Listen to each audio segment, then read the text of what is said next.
Welcome everyone to workshop number 7, Apex Classes meets Apex Triggers. Last time we introduced triggers and wrote a couple of triggers and the unit test to support them.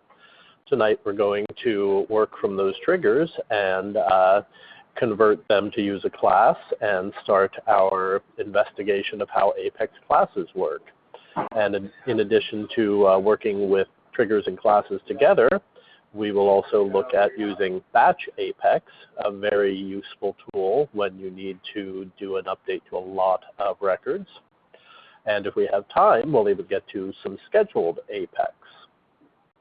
So with that, let me go ahead and switch over to my desktop here.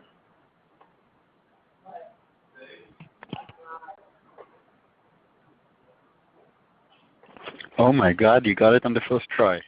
First try, all right. And if all's well, you should see my developer console here. We do. And we're looking at one of the triggers we wrote last week. And tonight we're going to look at how we can take this trigger and instead of processing our logic here in the trigger, how we can pass it off to a class for processing. This is a good practice to get into so that your triggers don't grow into immense hundreds or thousands of lines of code that are difficult to track and even more difficult to troubleshoot. And to get us started, I'm just going to jump right in and do an example here so that you can sort of see where we're going, and then we will deconstruct that. And then I will have you construct this trigger into a trigger calling a class. So I'm going to start with the other simple trigger that we wrote last week, the contact after trigger. And if we take a look at this one, we can see that this trigger is operating on contacts. It's in the after insert event. And it loops through all of the contacts that come in trigger.new, and it simply sets the department to the value IT. And we have our unit test that we wrote for this that makes sure that what we expect to happen happens. Go ahead and give that a run now. Make sure that that it's currently working, because we'll be able to use this exact same unit test after we make the change and verify that our change has worked. We call that regression testing. So what we need to do is first open up a class. So normally we start by choosing File, New, and Apex Class. And classes, you want to give a pretty a useful name, so I might call this contact after insert. I could even put department IT, but I think I'll just leave it at contact after insert, as you'll see in a moment, the reasoning for that. But I already have one called that. All right, well, I'll just click over to that one. So this is what we would get if I had not already had this in place. It's simply a file, a class file that is populated with the name that we gave it. The class designator, which tells Apex that this is a class and not a trigger. And then it has the public, private, global modifier. We'll introduce that a little later. Most of the classes you write will be public. Although when we get to batch, we'll see an example of a global class. So nothing real interesting in our class to start with, so we need to start filling in what we needed to do. An easy way to give ourselves a clue about what we're going to do is, well, we'll just copy what we had in our trigger, and then we'll sort of recraft it to work in the context of a class. I'm going to go ahead and put this in a comment block here so that the Apex compiler doesn't object to anything that's not yet complete. So now we've got that parked in there so that we can quickly reference it. as we build out our class to do the exact same thing that our trigger did on its own. So the first thing you need to do when you're adding a class is you need to create what is called a method, sometimes also called a function, but method is the more correct name. And we've already seen methods. We use them with lists and strings. With lists, we use the size method to see how many items were in a list, and a couple other methods. With strings, we use to uppercase, to lowercase, length. They're essentially just small functions that give us some added functionality. And we're essentially creating something just like that. In this case, it's going to be a method that sets department to IT on our contacts. And we always start our method by saying that it's public. And then in this case, we're going to have to use the static. I don't want to get too bogged down in the various configurations here. So we'll come back to these. And now I have to give my method a name. And this is where it's more useful for me to reference exactly what it's doing. So I'm going to call this method set contact department IT. A little bit of shorthand there. And I have to end the method name with a pair of parentheses.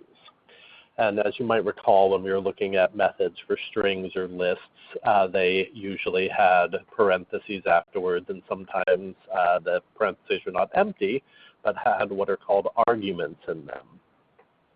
So right now, we have a very simple method that takes no arguments and returns no results and has no code. And we're going to have to fill that stuff in. We can use our template from our trigger to start figuring that out. So we know that since this is running on after insert, we have to use our DML, which is that update that we have to use in all after events. And the best practice that we defined in our triggers is if we're going to do an update, we want to prepare an empty list that we will populate with any records that we intend to update. So I'll go ahead and just copy this right into my method. And now we've got an empty list for contacts called cons to update. Now then, of course, have to move on to our loop because we want this to be bulkified and work on all of the contacts that might come through in this transaction. And once again, I can pretty literally just copy my whole for loop here.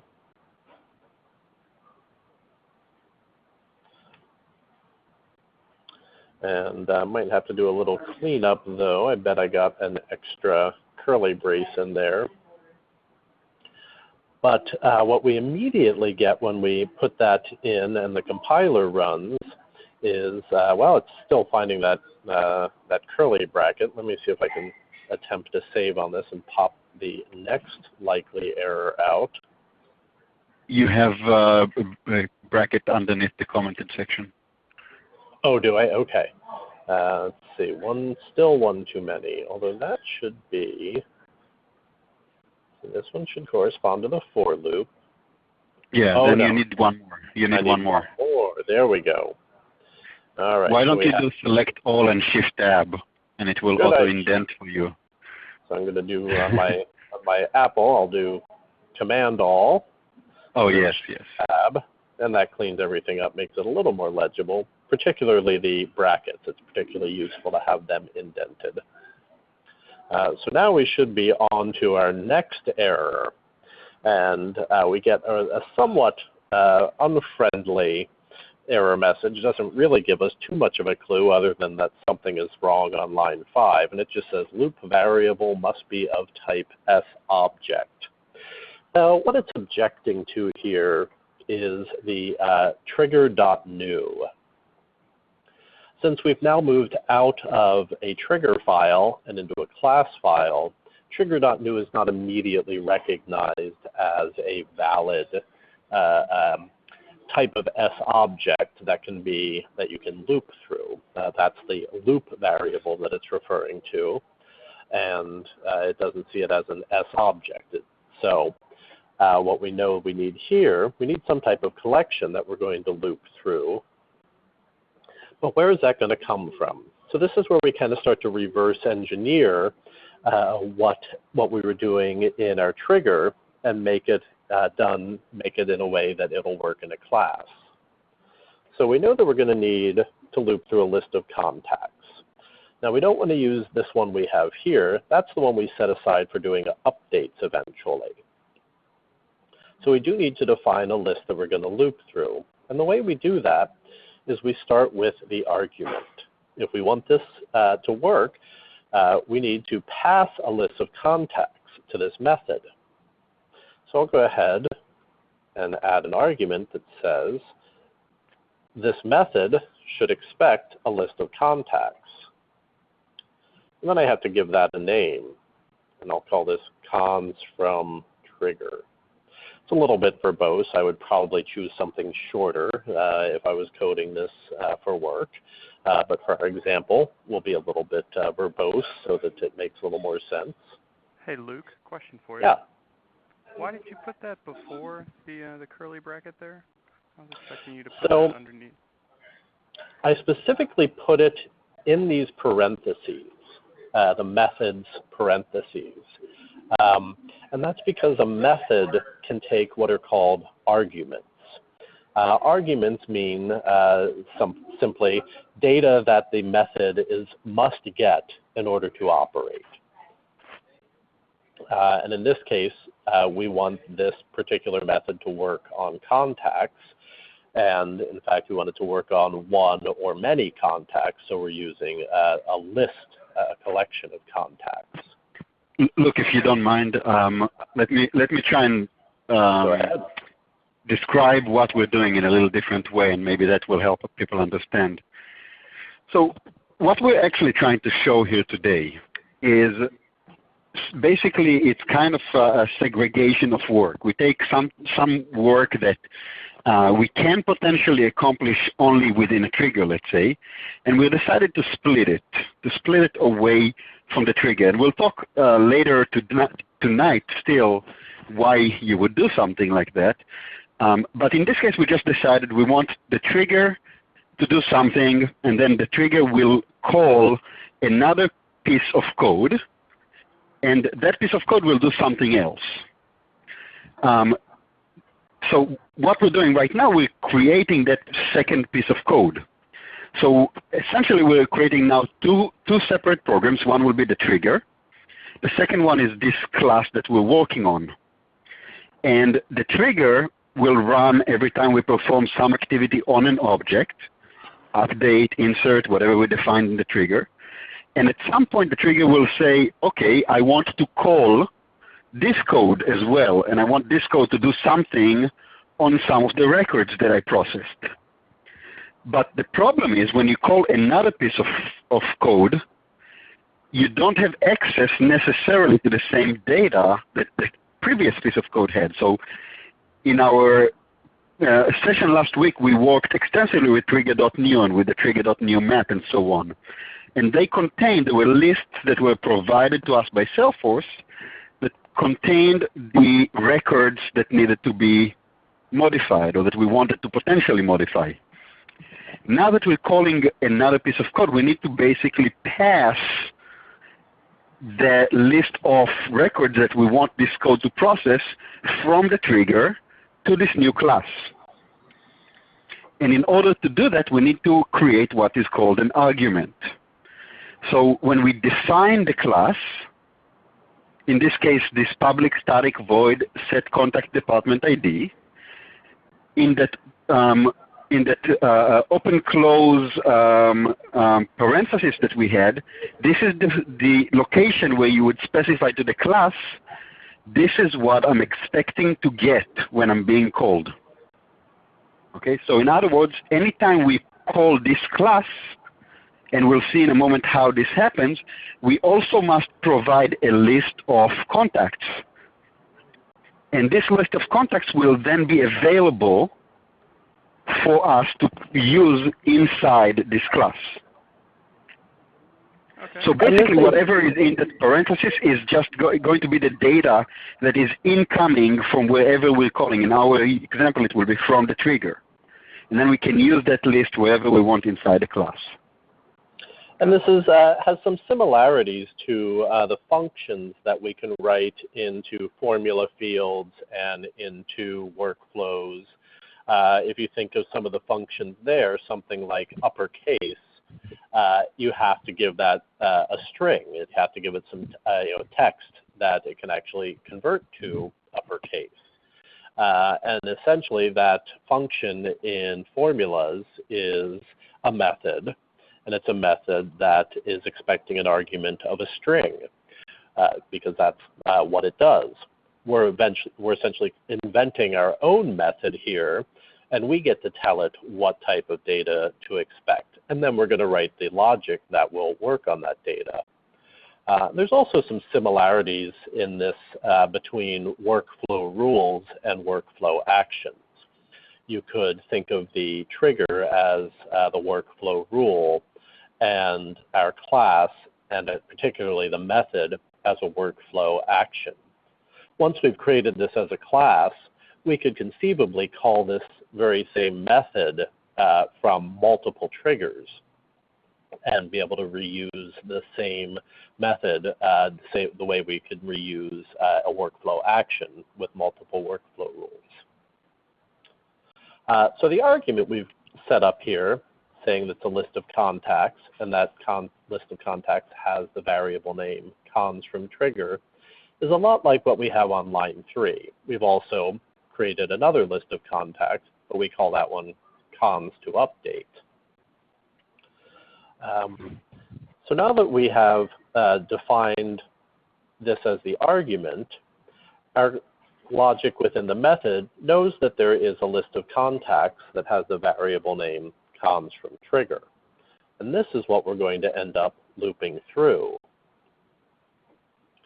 So now we've set up our for loop to say for each contact that in cons from trigger, we're going to temporarily call it con in trigger while we're doing our loop. And then we start our loop logic after the curly bracket. And we go back to that somewhat non-intuitive syntax where we have to reference a contact as a new contact. And I think we decided that that we are opening this contact for writing, because otherwise it's read-only until we do this. And then we have to tell it, well, what ID is that? And we reference con and trigger because that's our loop variable. And we say it's the ID of that particular contact. And all that really gets us to the actual action we want to take, which is setting department equal to IT. After we've done that, we take that particular contact, which is in the loop, has been redefined as simply C, and we add that to our empty list cons to update. And so it's going to keep looping through as long as there are contacts in this list, setting each contact's department to IT, adding it to our cons to update list, until it runs out of contacts in that list of contacts that we have called cons from trigger. Once it exits the for loop, we just have one thing left to do, and that is issue our update DML to tell Apex that we are now ready to actually make that update and commit it and save it to the database. So at this point, there are no problems, no angry red exclamation points telling us anything's wrong, so we'll go ahead and save it. Now all that remains to do is we actually have to send some contacts to this class. So we'll go back to our trigger now. Look, before you go back to the trigger. Sure. So I know that this is not extremely intuitive to new programmers. This is something that I've experienced with training other programmers, new developers. And I know that this is something that could take a little bit of time to understand exactly what we're doing. So At this point, before we go back to the trigger, I wanted to ask if anybody has any questions about this, what you see here specifically, what this class is doing. And I have a feeling that once we also do the trigger part, it will click a little better what exactly is happening here in the entire solution. But any questions about what we're doing within this class?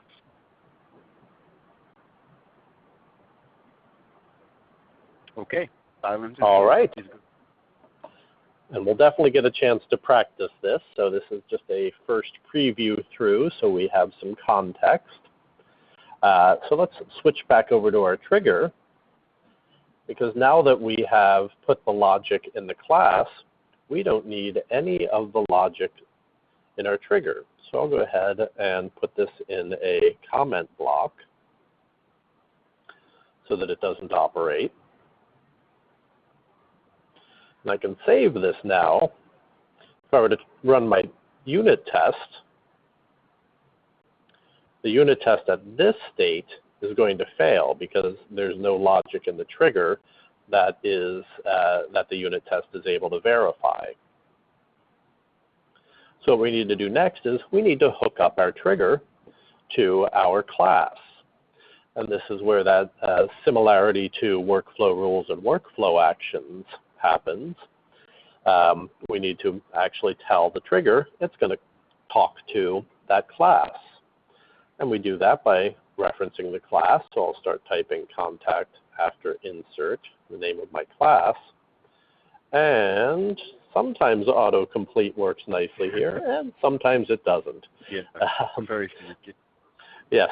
So normally, or in I'd say half the time, when you do the dot, it will actually recognize contact after insert exists and give us some helpful stuff. Oh, now we're getting something. Now let's see. Hey, there we go. So now it has looked into that contact after insert class, and it's helpfully said, hey, there's a method in there called setContactDepartmentIT. And then it tells us that is expecting an argument of a list called cons from trigger. Now, I think it could be a little more helpful here. I kind of wish it would tell me that it's expecting a list of contacts. That would be even better information. Unfortunately, it doesn't. It just tells us it's expecting a list. Fortunately, that's okay for us because we're ready for that. So we go ahead and click on that, and it auto-populates it with the name of that method. And it sort of pre-populates the argument, but it doesn't give us an argument that we can actually use. It just plucked the name from our method, so I'm going to have to delete that. And now, because we know that the contact department IT is expecting a list of contacts, this one, because we set that in the argument here, now we have to feed it a list of contacts. And conveniently, that's exactly what trigger.new is. So initially, when we had written all of the logic in our trigger, we just looped through trigger.new directly. But now, instead of doing that, we're going to pass trigger.new off to our class. It's going to get renamed there. But then we're going to do essentially the same exact logic on a list of contacts, just with a different name. But it's the same list that came as trigger.new. So I'll go ahead and save this. And if all is well, our unit test should be able to pass now, because we're doing exactly the same thing in a trigger and class combination that we originally did in just the trigger. And in fact, the unit test did pass. And just to remind ourselves what was in our unit test here, it got a little bit noisy because we were first creating an account that we could assign the contact to. But essentially, this part of our unit test is what we care about. And that is where we created not one, but two contacts. and we gave them a name and a phone number, and we assigned it to an account, and then we inserted that, and then we looped through all of the contacts in our database, at least all of the contacts in our test space of the database, and we did an assert equal to verify that department is equal to IT. So what happened? Let's take an imaginary walk through this. So looking at our trigger, it's sitting here waiting on the contact table for the insert of contacts, and then once it sees contacts have been inserted, it jumps to the only line of logic that we have here, and it goes to the contact after insert class, and then it goes to the method called setContactDepartmentIT, and it sends it trigger.do. That's the list of all of the contacts that we inserted. Now let's jump over to our class and pick up from there. So now we've landed here in our class, and it finds that setContactDepartmentIT method, and that method is saying that it must get a list of contacts to operate. Well, we sent it trigger.new, so that qualifies. It receives that, and it renames it cons from trigger. It gives it a variable name of cons from trigger. And now it proceeds on through pretty much the same logic that we previously had in our trigger. It sets up an empty list of cons that we're going to update, of contacts that we're going to update. Then it launches into the list, or the for loop, and it uses the list that we passed to this method and renamed cons from trigger. It loops through that, looks at each contact, sets the department to IT, adds each contact to our empty list, and finally, when it's gone through all of them, it issues an update DML to make that change. So now we have simply added that trigger logic to a class. So why would we go to all of this extra effort? Look, before you even ask the question, okay, there's one more thing I just was thinking you can show. When we ran this one test class now, we actually created coverage for two different programs. We created coverage for our trigger and for our class. Because we ran the test class called it tested the trigger, and the trigger called the class, and so we actually, using one test class, we were able to create coverage for two different sets of code. Exactly, and that's why it's highlighted in blue. If we were not covering something, if there was an additional bit of logic in here, it would show up red if our unit test did not actually pass through that code. I'll do a little cleanup here. Let's remove these comments so that this looks a little tidier. And I will do my select all and shift tab just to make sure that everything is in the right place. And give this another save. And as soon as I have done that, we'll now notice that code coverage has gone back to none. Even though I did not change any of my logic, I just took out some comments. As soon as you save either the trigger or the class, the code coverage resets to 0 because it needs to be reevaluated. So if I were to run this again, and check it. Now we get our coverage back. All right, so before we move on to the lab exercise where you will do something very similar to this with another trigger, are there any questions or things that you'd like us to clarify?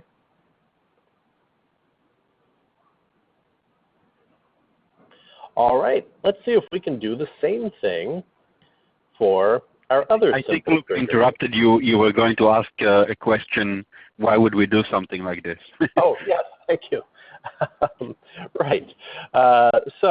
Yes, I had started with the question of, well, why would we do this? This is extra work. If this can all be done by a trigger, why would we add a class in? And, well, the answer is, well, if this is the only trigger that we ever expected to add to our organization, we probably wouldn't bother to do it. We probably would just keep everything in the trigger. But as any admin knows, the business stakeholders tend to make a lot of requests and want more and more things to happen in your org. So you kind of need to start planning for scalability as you are doing your development. And one of the effective ways to do this is to try and separate things into small modules, functions, or methods that are easier to keep track of. Because once you start adding in more and more logic to your triggers to do different things, that trigger gets longer and longer, and you can start running into conflicts between some of the logic. And troubleshooting that can become quite difficult. So when you start to move things into classes like this, your trigger will stay a lot more clean. In fact, if I were to take away the comment here, we can see we've now got a trigger that pretty much tells us that, oh, well, at this point it's going to go off and set contact department IT. And if I had some other actions in here, they might just stack up one after the other, and I can pretty easily see all of the actions that this trigger is attempting. And that's sort of nice to have that view, sort of a high-level view of everything that happens in this trigger. And then if I need to check out any one of those, I can go off to that class. So it's a way of organizing your code base that will allow you to more easily grow the amount of logic that you have in there, and to selectively either perhaps remove stuff as you change the way you're doing things, or add to it. Similarly, unit tests are a little easier to associate with a class. So I've got my contact after trigger test class here, and that is specifically for this contact after insert class.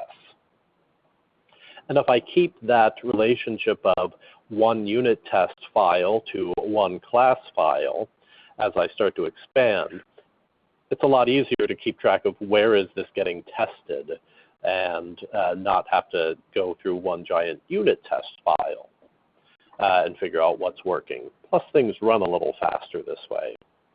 Ohad, I bet you have some additional advice to offer on this. There's a couple other reasons to do it this way. So as an admin, you most likely have learned already that you can't always control what's called the order of execution. So if you have, let's say, two different things that you wanted to do on contacts, and you wrote two separate triggers, one to process this and one to process another, you never know which trigger is going to run first. Today it could be this one first, and then the second one, afterwards, and the next time you save a contact, it might run in a different order.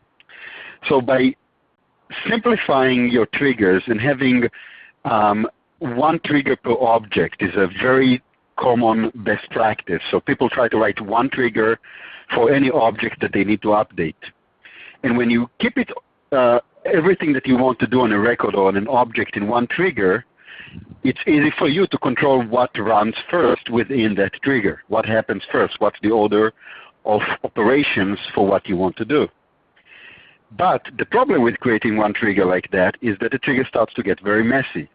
And so this is where you can really simplify what you're doing by calling classes. Now, normally you will not see a trigger that just calls a class like this and passes everything. That's kind of pointless. Normally what will happen is in your trigger, you're going to iterate through your records, and you'll identify some records that need to have the department updated and some records that need to have something else happen to them. And for the ones that need to have the department update, you'll call that class. And for the ones that need to have, I don't know, the phone number change, you'll call a different class. So you kind of sort through your record sometime, not even always. You can sort through your record in your trigger, and each record that needs to have something happen to it, you call a class that actually does that something. And then finally, the last thing that I have to add to what Lucas said is by creating classes like this with methods that can do different things, we are actually creating the ability to reuse our code.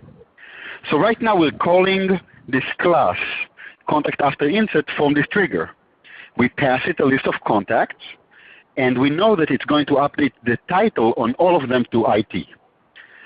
But now you may want to say, I need to do something on accounts. And whenever an account is updated, I don't know, to inactive or whatever it is, I want to find all the contacts on this account and change the title to IT. So now you already have a class that changes titles on a list of contacts. And you can write a trigger for account, and the trigger will query, it will perform a select for all the contacts that belong to that account. And then it can simply, again, call this class contact after insert, pass it a list of contacts, which we just queried, and that class will do exactly what we wanted it to do. So you are now creating these, what commonly referred to as helper classes that have different snippets of code that can do different things. And as you write more and more of them, you'll find that you create code that you sometimes want to use in different places. You want to use this code here, and you may want to, oh wait, I have some other place where I need to do the same thing. So instead of copying the same code to different classes, you have one place and you can just call that. And that of course makes it a lot more easy to maintain it. If you need to update your code, let's say you found a bug or you want to increase and have it do something else, now you don't have to find two places to update. You just need to go to the one class, update it once, and everywhere that calls that class will now have that updated functionality. So it's a lot of concept, it's a lot of best practices, and it's a lot of, I guess, new way to think of doing things. But when you start writing your code like this, you really build good behaviors that are going to tremendously pay off as you start to write additional and much more code. So that's what I had to add. Okay. And Sajian had a question. He asked, let's say I want to write two separate test classes, one for the trigger and one for the handler class. How can I just have a test class for the class alone and achieve 100% coverage? So that's what we've done currently. We just have one test class that is covering the class and the method that we're looking at. And because this class is dependent on that trigger for it to operate, well, it effectively covers the trigger.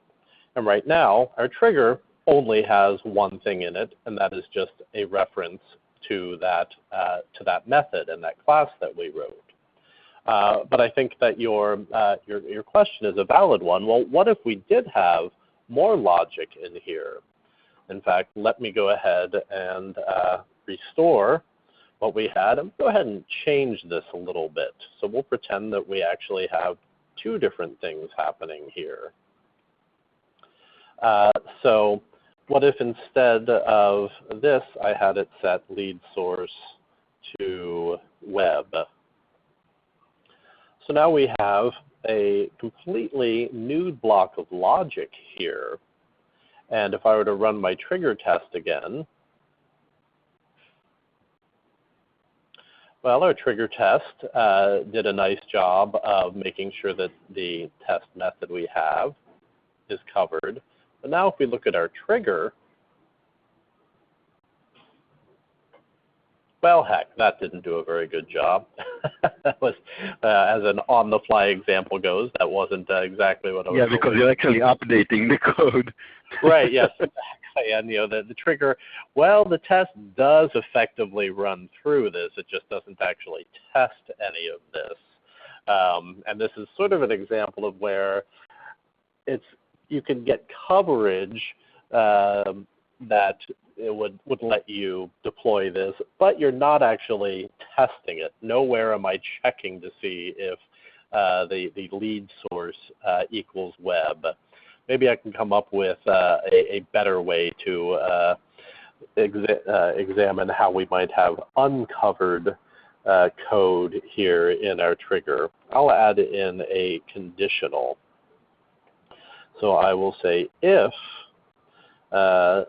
the contact, which is now known as con in trigger, and I will choose, how about the last name field equals Luke,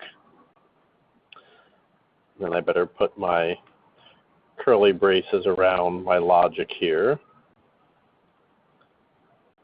And I will select all and do a Shift Tab to get the indentation. All right, we'll save that again. Now I think I've set up some logic that the code that doesn't compile. Oh, yep, I forgot my double equals.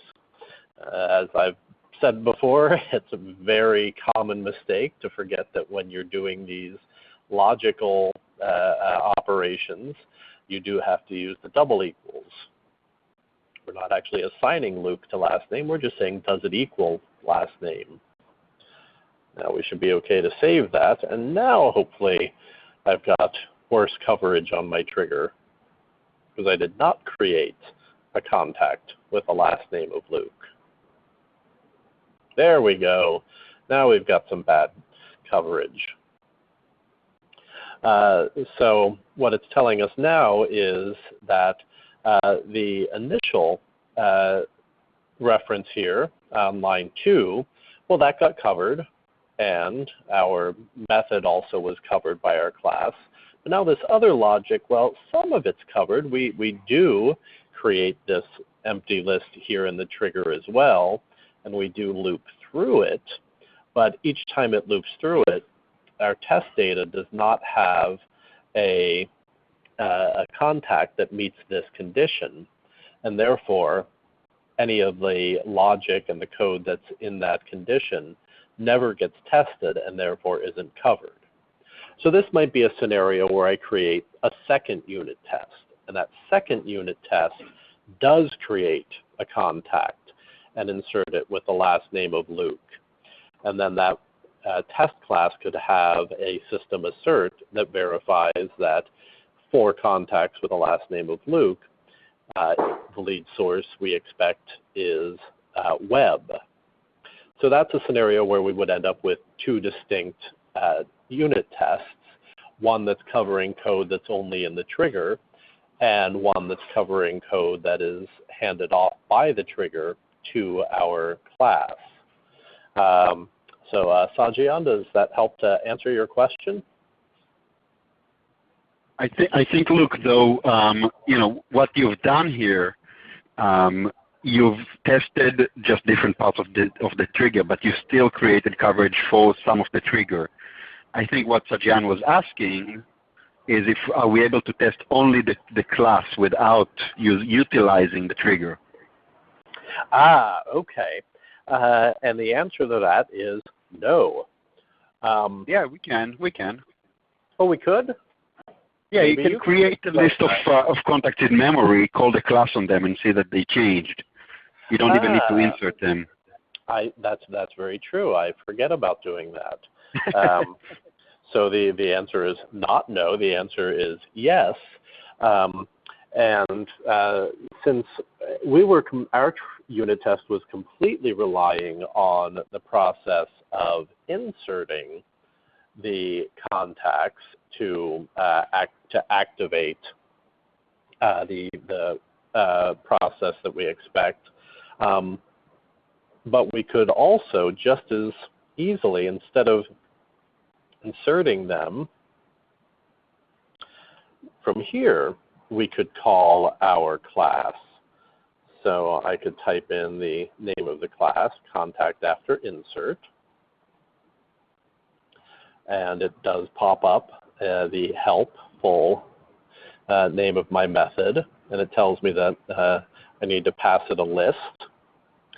And so I have to pass it a list of contacts. Well, conveniently, we created one on line 9 called test contacts. You're missing it, T. There we go. So now instead of inserting them, we're actually just passing that list of contacts right into our class. Now, but the only problem is now line 20 will do nothing because you're not actually updating them in memory. Right. I mean, you're only updating them in memory, you're not writing it back to the database. I'll have to take that out, and then I should also go back and take that out. Yeah, the other thing that will also happen right now is we're doing an update, and these are they're not in the class you're doing an update, and these are not in this database. So it should probably fail. Let's see, indeed it does. Update failed. ID not specified in update call. They have no ID because we never inserted them into the database at this point. Ah, okay. Okay, you're right. Yeah. You can do an update. It has to be like an insert. So if you do an insert in your, this example is not the best to illustrate what you're asking, Sajayan. But basically, you can absolutely just call your class. You don't have to call or do something that fires a trigger. So it really depends on what you're trying to do. There are, in fact, many times when you'll write a class that stands on its own, and it's not dependent or not designed to work only with a trigger or ever with a trigger, actually. And in that case, you absolutely will want to write or need to write a test class that is able to set up whatever data is needed, in our case, a list of contacts, then call that class, and then, of course, assert to make sure that the whole class did what it needed to do. This one is just not so much set up for this kind of example. We can make a change, but hopefully that was enough to explain it. If you want more, we can absolutely go in more depth. And I always do like exploring these because it gives us a chance to sort of force some errors and see how things break. And that really is an important thing to explore while learning any development, is not just how to write it all correctly, but what happens when it's not written correctly, and what breaks and what can you change to check it. All right, I'll do a little cleanup here because we might want to come back to this later. Let me uncomment these lines again. Oh, that was supposed to be commented. All right, I think this is restored to its original pristine condition. And restore this to its updated condition without the additional logic in there. All right, so now that we've talked through an example of this, I have a lab exercise in which we're going to do the exact same thing to the before trigger that we just did to the after trigger. So our before trigger, just to review what we wrote here, is even simpler than the after trigger. That's because before events allow us to directly write to the records without actually having to reopen them from read only. So we don't have to worry about our DML, and we don't have to have a separate list of contacts specifically for updating. We can just go right to it. So your challenge now is to create a new Apex class and to transfer this logic from this trigger and have the class run it instead. So I will slowly and silently walk through doing this. So if you want to watch it, you can, or you can switch over to your developer console and start attempting it yourself so that you get some practice writing it, as well as seeing what kind of errors crop up along the way. So we'll probably do about 5 minutes on this so that you have some time to work through it. Let me recopy the link to the completed work so that you have another reference to look at in case I'm not on the right part of the screen here. All right, let's see, where did I leave this link? All right, this is the before trigger. Bear with me a moment here while I find my way. Let's see, is this all correct? Okay, yes, found the right one. And here it comes in the chat window.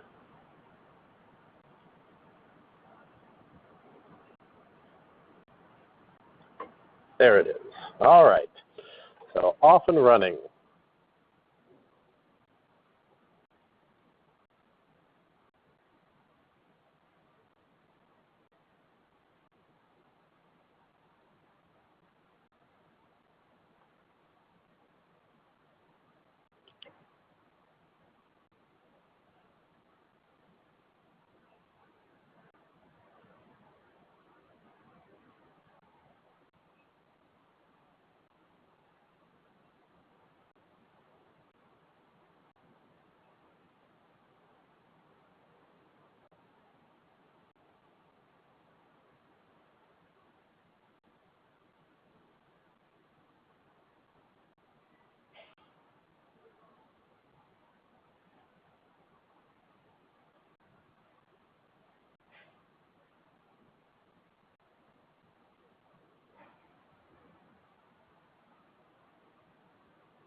And if you have our unit tests from the previous session, you could run the contact before trigger test to verify that it still passes. Or of course, you could go right into the Salesforce UI and create a contact and verify that the title does get set to admin when you add a new contact.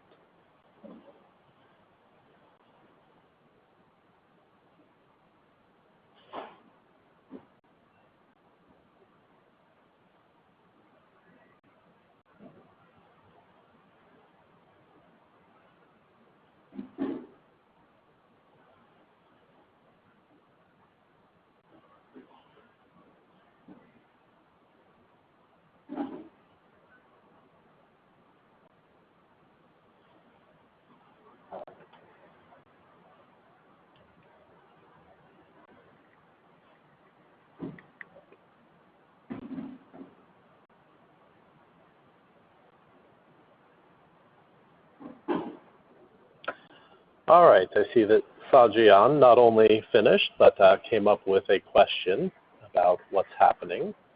And Arnold and Brooks, let us know if you either were able to get it to work. You can drop a chat in or, well, speak out loud. We have a few enough on here that we don't have to worry about too much noise. And,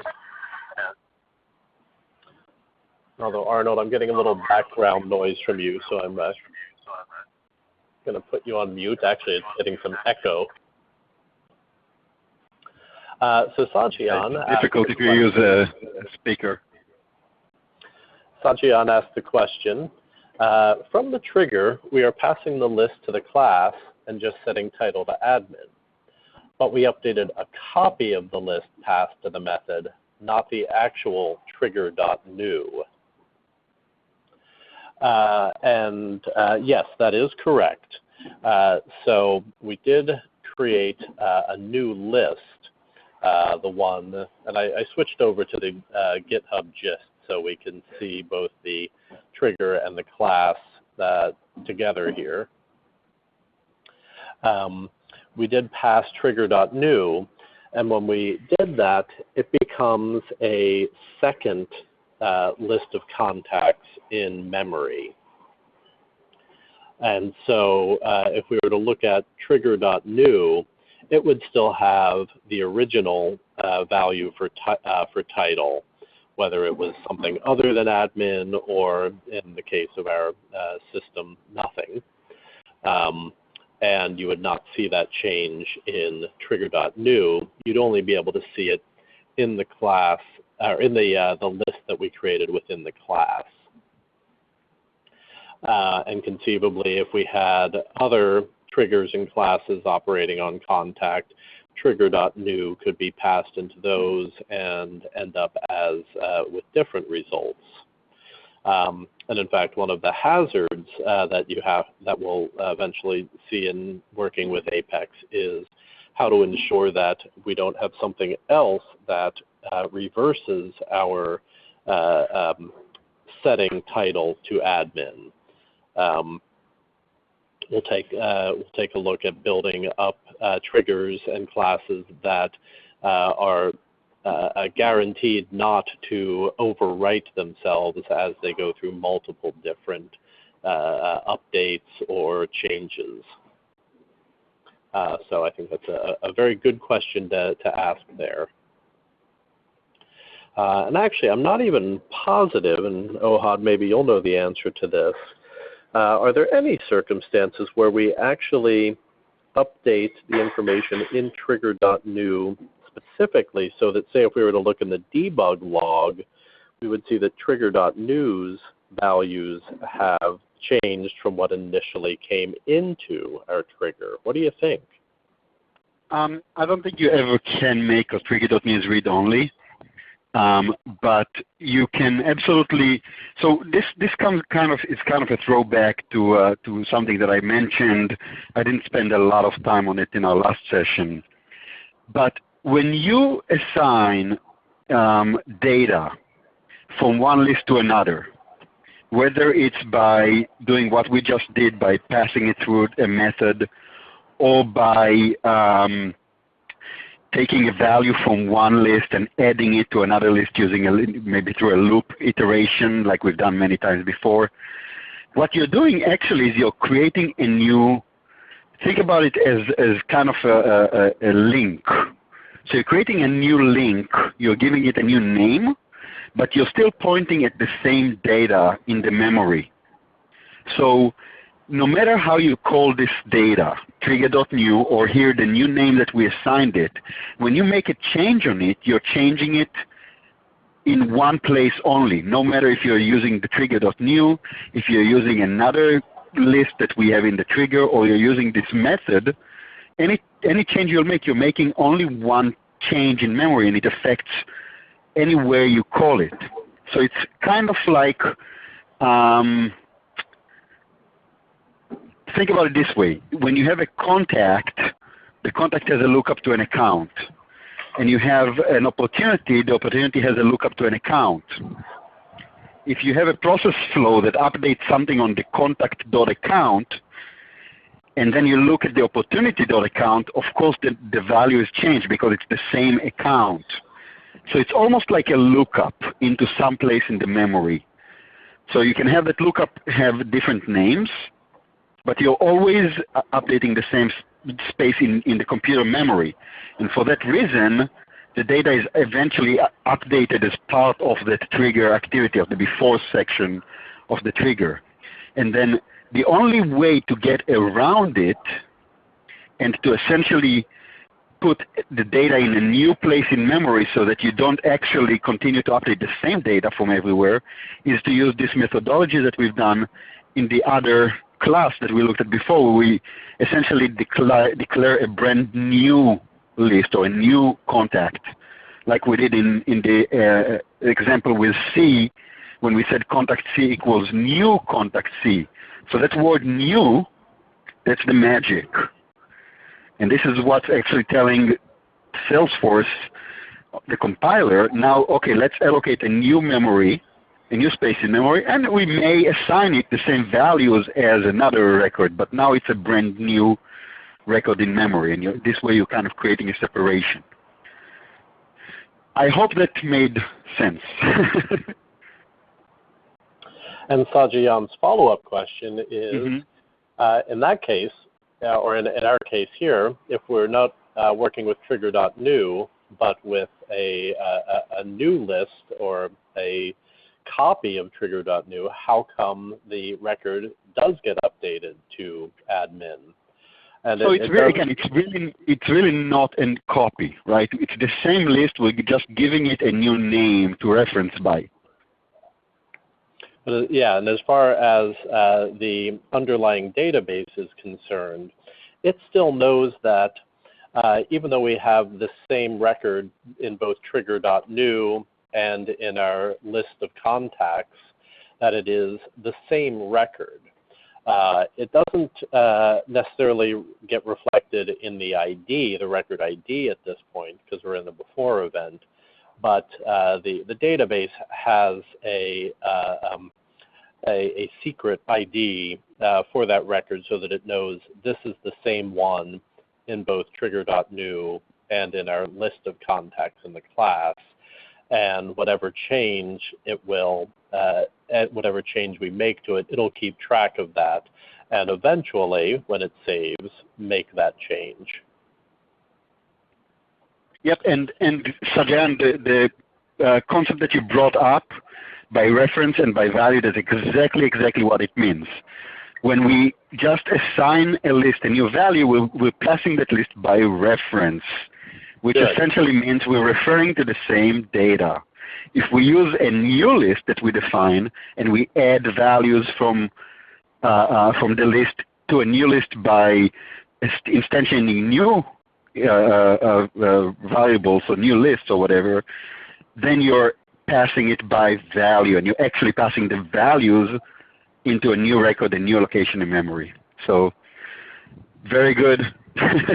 I'm glad you got it. I hope everybody else on the call got it as well. I would really love it if anybody has any question, if you bring them up now, because these are the kind of things that you don't generally read about when you just read through the manual on, okay, how do I write a trigger, or how do I update a contact?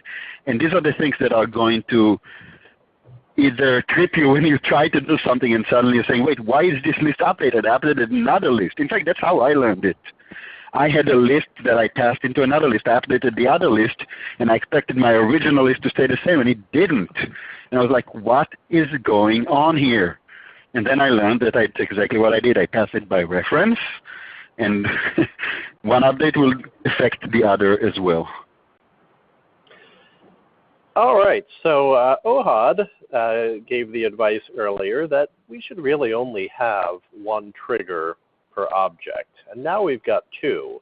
We've got our contact before trigger and our contact after trigger. But we've now got two separate classes. So now we're in a good situation where we can get into a best practice and get rid of these two triggers and replace them with just one trigger that takes care of both of these. So let's take a look at how we do that. So I'm going to go ahead and I'll create a new trigger entirely. And I'm just going to call this one contact trigger, the one trigger to rule all of contacts. So I'll set that to contact. And now as soon as I do this, it immediately pre-populates this with before insert. But we're going to build one that will handle both of our scenarios. So that means we need both before insert and after insert, both events, because we will want to handle both of those. And we know that we've got, if we take apart our other triggers, let's see, I'm getting too many going here now. I'll have to scroll around and find them. So I'm going to go ahead and just copy this out of here and scroll back and put that one in there. And I don't feel like scrolling anymore, so I'm going to rely on finding that other one. Contact before insert class. And I'll change that to trigger.new. So I could call both of these, but what I've set up right now is that because this is operating on the events before insert and after insert, it's going to do both of these every time for the before insert and the after insert. So I need a way to say, well, only run them for the specific event. And Salesforce has conveniently provided us with some trigger context variables. I think that's what they're called. And so what I have to do for this is start with a conditional. And I'm going to say if trigger dot is insert and trigger dot is after, do something. And now I'll copy my after logic into that conditional. And then I'll pretty much do the same thing, but now it's trigger dot is insert and trigger dot is before. And let's put our before insert method inside of that.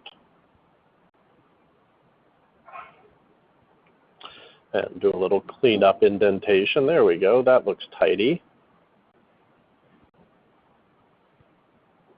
So now I've built just one trigger that has both of those events watched, and then each of them is separately contained in its own conditional so that it will only fire each of the methods at a specific time in the event. Now, before I actually start running the tests, I better go deactivate the other two, because otherwise we're sort of setting up a false test scenario.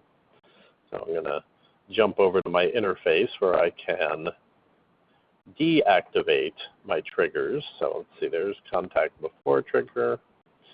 Here's the contact after trigger. Go ahead and edit that and uncheck that is active. Do the same for the other one.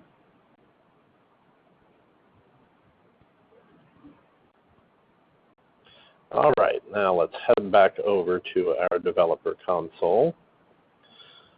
And now that I've deactivated those other triggers, let's see, where did they go?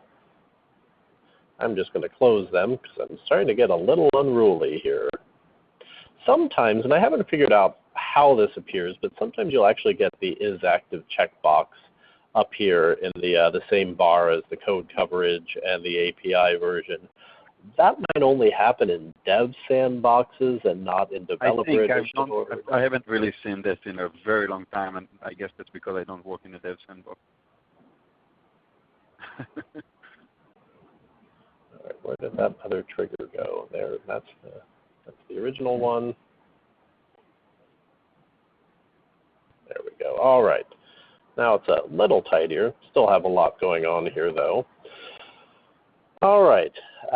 So we'll do a little check on our code coverage. Right now, it says none because we've never run a test on this. And so why don't I go ahead and run my contact before trigger test here.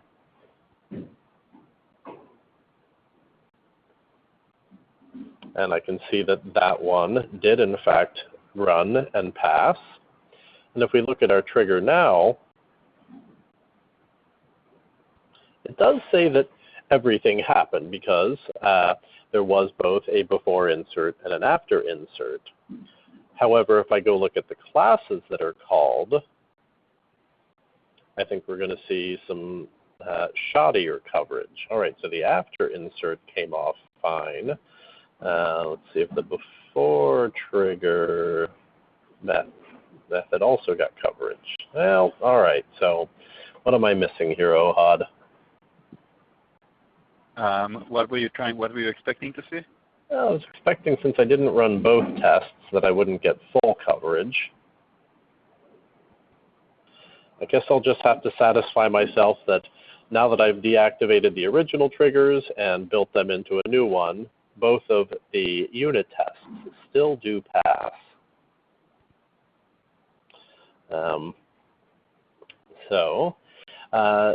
So as you can imagine, we could also then start putting in after update and before update and after delete and keep using our context variables here to create the conditions that we want to, under which we want to run particular methods.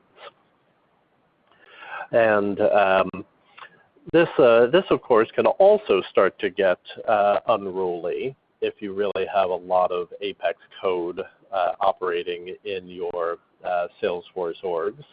And there are further advanced methods for controlling how this operates, but I would say this is a good way to start your org, is with just one trigger for each object that handles all the events that you're concerned about, and then separating them into conditionals with the trigger.isInsert and trigger.isAfter, and then putting your methods in there. If you were to do that, you would be able to go for a long time before you really needed to start looking at even more complex methods of handling all of the operations that your triggers are doing. All right, so now we've sort of got our initial introduction to triggers and classes. And certainly there's some more advanced things we'll want to talk about with triggers and with classes. But I think right now I'd like to introduce the batch Apex class.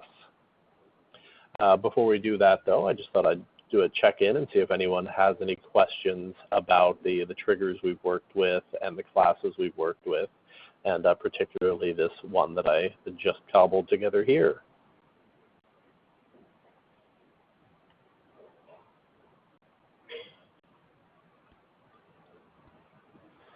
All right, so let me include the link to our next example then. I'll put that here into the chat window. And then I will bring our documentation on batch apex into the window. This is from the developer guide. All right, so batch apex. Batch apex is a way of handling very large quantities of records in Apex. A scenario that is pretty common for admins is that you need to go through and update all of the records in your database. For example, you've just added a new text field or a new pick list field, and you need to go back and retroactively populate all of the records in your database with, say, a pick list value from that new pick list. Now, if you are familiar with the data loader, you know that you could download all of your records and change them in a CSV, and then reinsert those records with the change. And that might work well for a couple hundred or a couple thousand records, but once you start getting into the millions of records, it's going to become a pretty tedious job. And batch apex is the easy answer to doing such large jobs. Because batch apex, as we take a look at here in the documentation, we can see that it says it will update up to 50 million records. That is a lot of records and way more than you'd want to work with in a CSV. And the way it does this is by establishing a set of records based on a query, and then some logic about what you want to do to the results from those records. And then finally, the third step is actually executing that logic.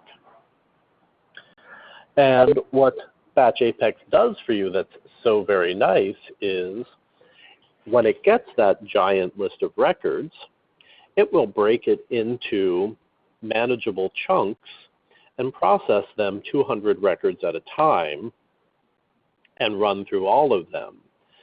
If you recall from our discussion last session about governor limits, we've seen that even our queries have some limits. So normally a query has a limit of, Ohad, help me here, is it 10,000 or 50,000 records? I'm sorry, I stepped away for a moment. What were you asking? I'm just trying to recall the governor limit on queries. I'm pulling up that page now. 10,000, 50,000. Sorry, I think it's 50,000. There it is. Yep, total number of records retrieved by SOQL queries.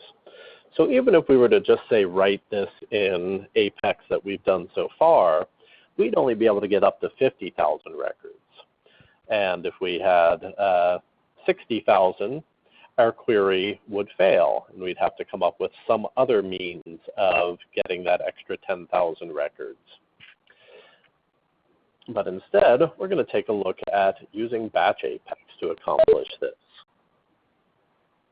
Now, there's a lot that goes on in batch apex that is more complex than we need to talk about tonight.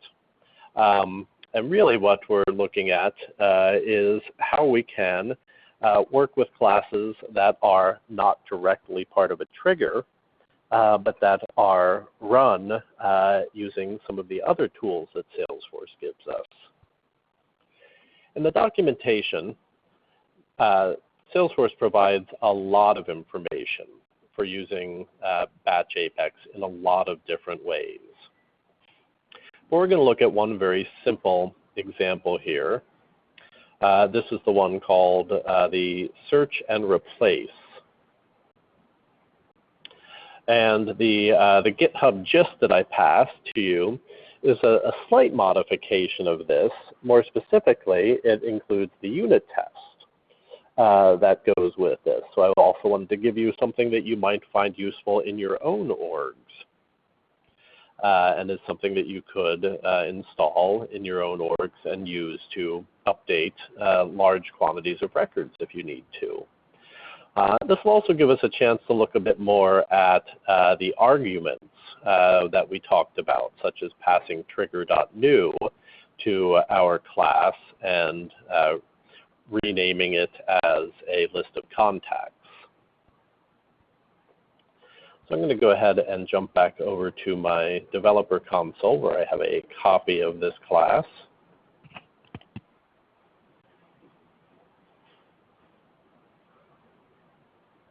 And where I also provided some nice commentary about how it gets used.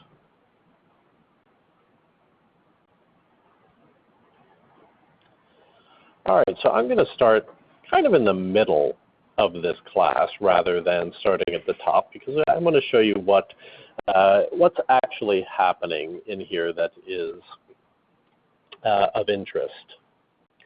So what we're trying to do is set a value on a record. And we can see here on line 40, we have this reference where it's saying field and value. So this is where the action happens, that we can provide it any field and a value for that field, and it's going to update all of the records with that field and value. Now the way it's doing that is that it's doing it within a loop. As you would expect, if we're dealing with more than one record, we need to use our loops to go through it. And this is doing all of this in very generic terms because it's designed to work on any object and any field. So this is where you start to get into a more abstract version of what we just did with our triggers. Our triggers were set up very specifically for contacts, but this is set up so that it can accept any type of record. And that's where we have our reference to an S-object. S-object is Salesforce's name for all of the different objects or tables that we are familiar with. Contacts, accounts are S-objects. Any custom object we create is also an S-object. And even things that we don't typically think of as tables or objects, such as record types or profiles, all of those are S-objects in the underlying database. And as you get more familiar with Apex, you'll encounter that term S-object very frequently. And all you really need to do is think of it as just any object. I always think of the S as standing for standard, but that's probably a bit of a faulty way to assume it because, well, it can be a custom object or it can be one of our more abstract objects like record types. And so really what this for loop is saying is go through some table and set a field on that table to a certain value. And we can even see right here, it has our DML statement. Let me clean this up a little bit here. Yeah, it's not, the formatting is not what we are so much used for. In fact, if you can click enter before the s.put as well, it won't separate lines for you, the shift tab. Right, here we go. All right, so I'm getting a little cleaner here, a little more familiar with how we've been doing it. So this pattern here is really exactly what we just did in our triggers. We loop through a list of records, we make a change, and then we update all of those records when we're finished. And it's using a slightly different version of the way that we had done our updates. It's using put. This is from our maps. If you recall, when we looked at the map collections, we didn't use the word add. Instead, we used the word put. And that's all this is doing, is it's just working with a map rather than with a list. But at the end of the day, it's doing exactly the same thing. It's just adding a field and its value to a collection and saving that in something we called scope and then updating all of those at once.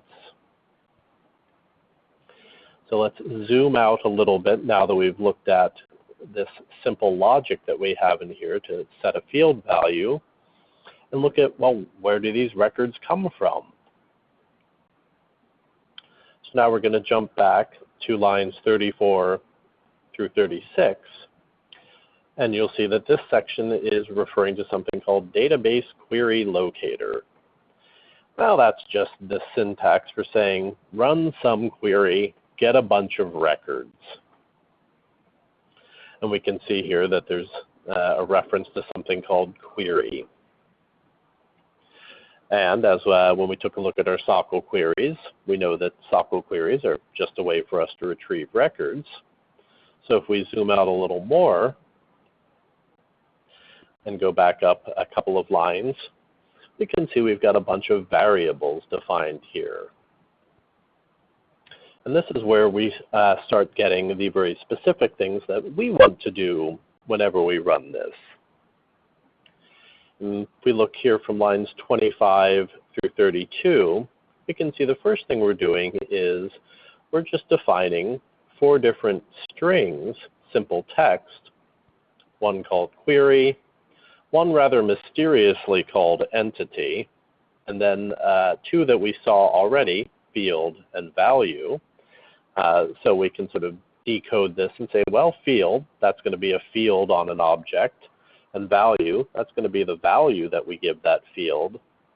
And then entity that's actually our object. For some reason, this example, plucked from the documentation, chose to call our object entity.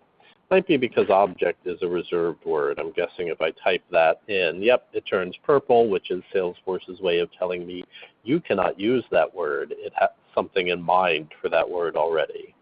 So when you walk within the world of S objects, which object you're referring to is called an entity. There's just terminology that's also established. All right. So S object is a little bit of a different world. It's a little bit like quantum mechanics, where everything is a little weird. So now that we've realized, oh, entity, that's just referring to our object.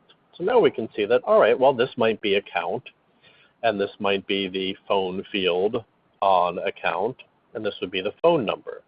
So if, say, we wanted to put the same phone number on all of our accounts, this is how we would do it. Why you would do that, I don't know, but if you needed to do it, this is the way. Maybe a better example is something like lead source, which is exactly the test that I'll have us set. The final thing that we have here is the query. So this is where we are able to define exactly which records. Maybe we want to do it for all of the records, or maybe we want to do it just for records that don't have a value yet. So if this was, say, lead source, maybe we want to put some value, such as other, into the lead source for all of the leads that have no lead source at all. And now just to sort of connect the dots here, here we have a method with arguments. So just like the method we wrote a little earlier, that had only one argument, a list of contacts. This has 4 arguments, 4 strings. And each of those strings is given its own variable name, Q and E and F and V. And those correspond to the 4 that we saw on lines 25 through 28. So now we've set up a method that's just waiting for us to pass it a query to tell it what records we want to work on, an entity, or in other words, an object that we're going to work on, a field on that object, and a value for that field. Now we basically have a tool that will allow us to change the value of any field on any object for any group of records on that object that we can write a query for. And all of this is done in relatively few lines of code. So let's look at how we actually use this. So I gave us some clues here in the comments up here, specifically how we can invoke this. So here I have entered code to run in anonymous Apex. So that means I can copy this code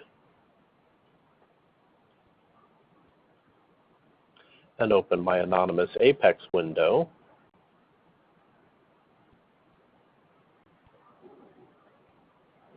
And I'll cut and paste this code in.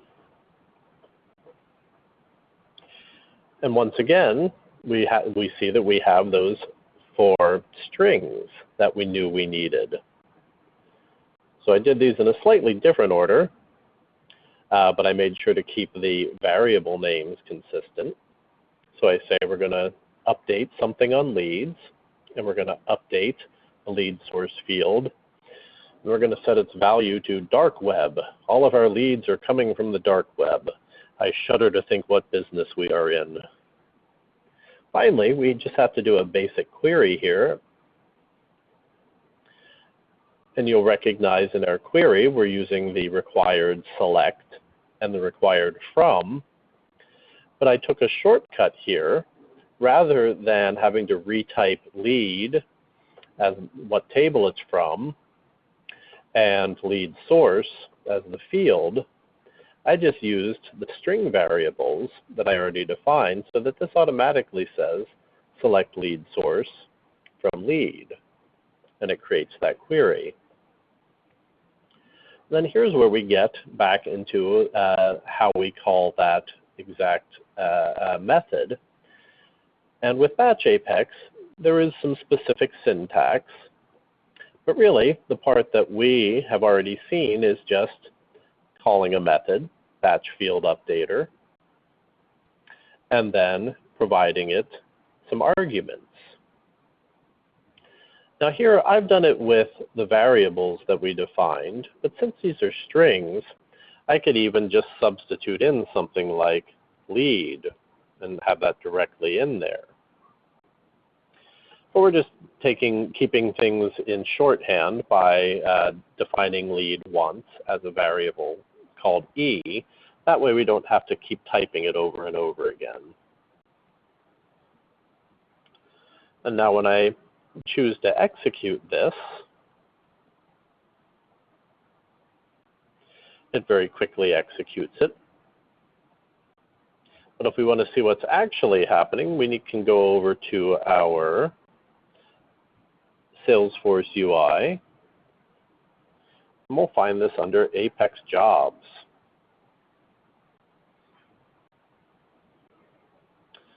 And we can see that right here, I guess my time zone is off. It's not actually 5:38 p.m. This must be set for California time zone. We can see that this batch Apex job already completed. And we can see that it only found one batch. That means that it found fewer than 200 records. But if there were 400 records, we'd see 2 batches. If there were 50 billion records, well, we'd see a whole lot of batches. I'll let you do the math. And if we go over to our leads table, we can see that it went through and set the lead source on all of those to dark web. So this is really sort of an advanced example of a different type of Apex class. And I bring this into our webinar sessions at this point just to demonstrate that classes are used in many different ways, not just with triggers. And I also wanted to give you a nice utility in case you ever do need to do a large update of records in your database. You can simply deploy this, and you'll have to deploy it with the unit test. So let's take a look at how that unit test comes together. Look, before you do the unit test, can you go back to your class? I just want to explain a couple of, actually, let's start with your anonymous code if you don't mind. Sure. All right. There you go. Just a couple of comments, nothing groundbreaking here. So in line 5, you see that when we call that batch field updater, there's a very specific way to execute a batch, and that is by using the database.execute batch. And then inside you call a new, and you then reference your batch class. What you see on the left side is we're actually assigning that to an ID, which means this database.execute batch returns an ID to us. And that ID is actually the job ID. So again, we're not going to get a lot deeper into it, but that job ID is how we reference that specific execution of the batch. So in fact, if you go back to that UI, to the Salesforce Apex job UI, on the right side, you can see your Apex job ID. Now that job ID can then be used to do some other things. You can check if the batch was completed and do some other things with it. You can abort it using system.abort job and then passing the ID. So there's a lot of things you can do, but that is why when you call a batch, the only thing you get back at the time you call it is the ID. Anything you want to do with that batch afterwards will be by referencing that job ID. Another thing that is a little bit more in-depth, but I think it's at this point we understand enough to start talking about something that Salesforce calls context. So I don't know, I have a feeling that both Luke and I mentioned the word context pretty much since session 1 every now and then, and I'm not sure how many of you know exactly what that means. I'm not going to go into the actual explanation and talk about everything that it means, but essentially when we talk about a context, we talk about one transaction. So if you click Save on an account page, from the moment you clicked Save and until that operation was done, that is called one context. And everything that happens during the transaction happens within the same context. So our before triggers, our after triggers, our workflows, our process builders, our validation, everything happens within a context. And within the context, we have our governor limits. So when somebody says you can only update up to 10,000 records in a DML transaction, that really means you can do it within one context. So every time you run the code, you can update 10,000 more records. But within one execution of the code, you can only hit up to your governor limits. Why am I bringing it now? Because using batch is actually one way to break context. Okay, so if we have a trigger and the trigger does a bunch of things, and we know that we can't update more records, or we can't do more DMLs or anything that is going to get us beyond our governor limits, one way to break away from that context and basically extend our limits is by now calling a batch. And that is also why a batch returns an ID, and we can't continue to see within our code what the batch does.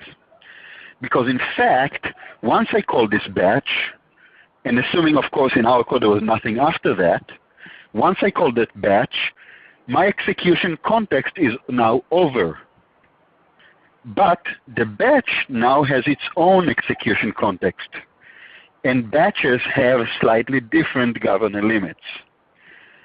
So batches are one of several ways for us to break context, extend our functionality beyond what Salesforce allows us to do within one single context. And as you start to develop, and especially if you start to develop things that handle a lot of records, these are some of the really, really, really most important tools that you'll have to work with every time. Batches, future methods, flex jobs, queues, those are all ways for us to basically extend the functionality beyond what is allowed by the governor limits and be able to process a lot more records than, or do a lot more work, I should say, than what is allowed by the standard governor limit. So that was kind of a sidestep away from what Luke was saying, but I think it's at this point very, very important to start thinking about, hey, why would I even do this? It's not always necessarily just the number of records, even though that is a very, or maybe the most common scenario why you will want to break context is that you're trying to process more records than what is allowed.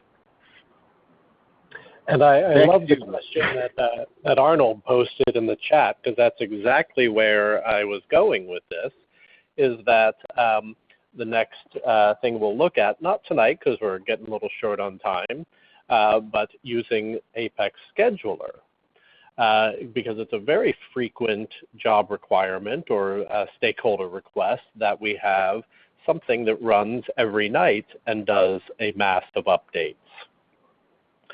And one of the most effective ways to do that is with scheduled Apex. And because you don't necessarily know how many records you might be working with, using batch Apex guarantees that as long as it's fewer than 50 million, that job is going to run reliably. So batch Apex is sort of a first step on the way to setting up a good scheduled job. But we'll save scheduled Apex for another session, and we'll close tonight by taking a look at the unit test that we have for our batch job. Get back over and to just one more comment about what I said. I will post a link in a moment, but I absolutely think it's important and also interesting to read about what does context actually mean, because it's sometimes not as intuitive as you think, but it's also very important as you start to write code to understand what is covered under your limits, what is something that those limits you have to consider and what is not. So I'll post a link in a moment to some reading about context if you want to. All right, so to set up a good test for updaters, we do need to actually test many records. And so here in our test, this is a typical test class, even though we had to do some rather complicated syntax when we created the batch class. When we create a unit test for it, it just goes back to the simple principles that we have already seen with unit tests. And as with all unit tests, we need to start it with @isTest. And then we define the class, and then we define our method. But because I want this to handle a lot of records, I'm going to start and define an integer with a count of 200, or give it a name of count and say it's going to be 200. This is what I'm going to use to create 200 records and then test each of them. Now in this unit test, I start making things a little more durable. I want to do a couple of tests. Up till now, we've pretty much just created a unit test that is testing exactly what we expect to happen and not really trying to do anything outside of that. But as we start talking more about unit tests and more complex logic, we'll want our unit test to not only check that what's supposed to happen always happens, we also want to check sort of negative cases. If something is not supposed to happen, we also want to verify that it doesn't happen. So in addition to setting up a list of leads, a list of 200 leads that I intend to update, I also add one extra lead that I do not want to update. And I'll eventually get around to checking to make sure that this one did not get updated. So now I've added 200 leads here in lines 11 through 16. and then a 201st lead on line 19. And that's all before I've gotten anywhere close to actually executing my batch job. Because not only do I want to make sure this works on leads, I also need to know that this does in fact work for other objects, and it does work for other fields. So in addition to setting up leads, I set up 200 opportunities, and I set up a 201st opportunity that will not get changed. Only after I've established all of that data and inserted it into my database do I start getting into the actual test. And now I'm using a particular system command called test.startTest, which is then ended with a test.stopTest. And it's within these two commands that I actually execute the batch job. And the reason that I'm using start and stop test is because I'm working with so many records here, I want to make sure that my unit test itself doesn't violate any governor limits. And that by using start test and stop test, I inform Salesforce that I should get two completely distinct sets of governor limits. I get one set of governor limits for all of the data I need to create. And then I get a completely new set of limits for the actual test. So my actual test is executing the batch jobs, and that's all that I have in between the start and stop test. We can see a very similar set of strings as the ones we used in Anonymous Apex. Once again, I am doing this on lead, I'm setting lead source, I'm giving it a value. And then I made a slightly more complex query this time. So before we were just saying, just select lead source from lead. But now I've added a where clause because I also want to test that if I have a query in here, it does not actually update a record that I have told the query, don't get this record, get everything else. And then once I have defined those four strings, I just initiate my batch job. And then I do the same thing, but now I'm going to do it on opportunity. I'm doing it there for the same field, lead source, and the same value. But I'm doing it on a completely different object because I do need to verify that this does in fact work for multiple objects. And so I do a second execution of my batch job. So this unit test, rather than just simply testing exactly what I expect to happen, is also starting to throw some curveballs in there by saying there are records that shouldn't be updated, and there are multiple objects that have to get updated. So that means that when I get into my assertions, I have to get things, I have to do things a little more thoroughly to make sure that not only are my expected results happening, but also the negative results. So I start by checking my negative results. I want to see that the one record I created that should not have been updated was not in fact updated. I just do that by simply saying there's one record, and I run a query.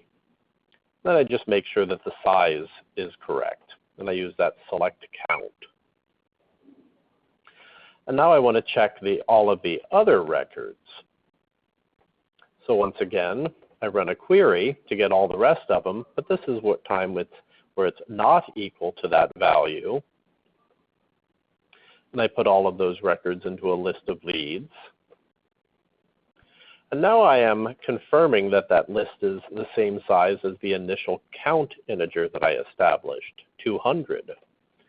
So I'm doing a couple of different tests here. First, I'm checking to see that it did in fact do all of the records that I expected it to. And then I loop through all of those one at a time, making sure that they did in fact get changed to the value that I set. And then I do exactly the same thing for opportunities. So this is an example of a unit test that is really starting to think more broadly about the code that I've written, not just does it do what it's supposed to do, but are there edge cases? Are there other things that can happen? And I need to make sure that they don't happen, such as changing a field or a record that I didn't include in the query. So you'll find both the batch job and this unit test in that GitHub gist that I shared. And this is something that is ready to install in your orgs. And if you do need to do a batch update on records, is ready.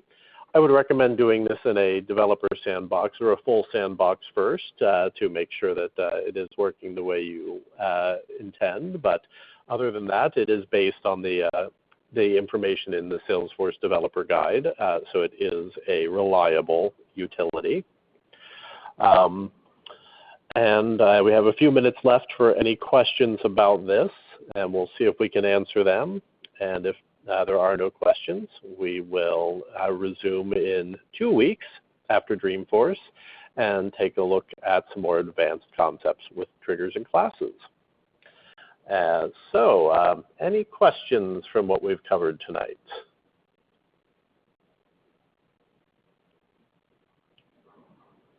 I guess we did a magnificent job if nobody has questions.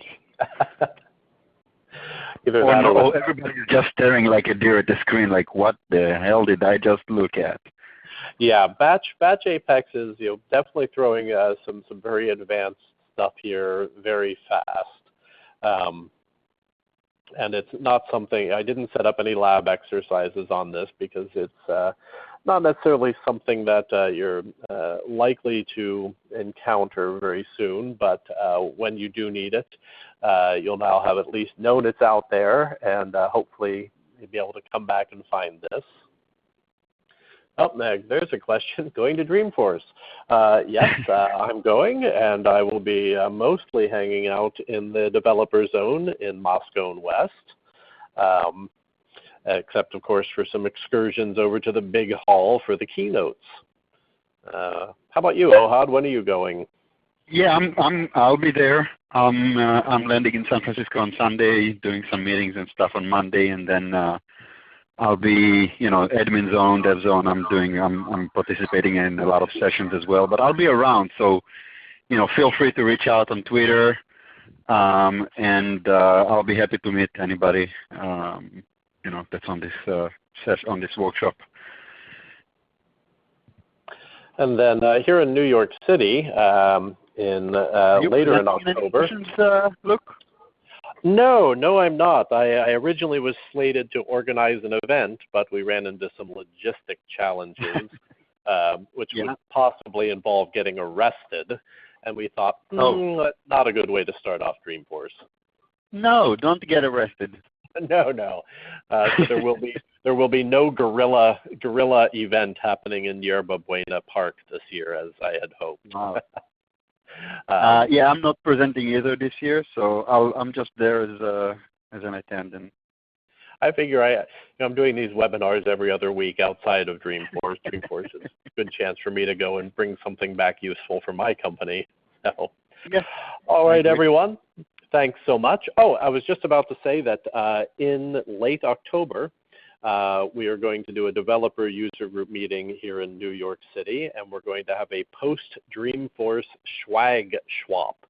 So if you're going to Dreamforce, grab as much swag as you can and bring it to the developer user group meeting, and we'll, for those who couldn't attend, they might have a chance to get some swag, and for those of us who did, we might be able to trade up for what we didn't get.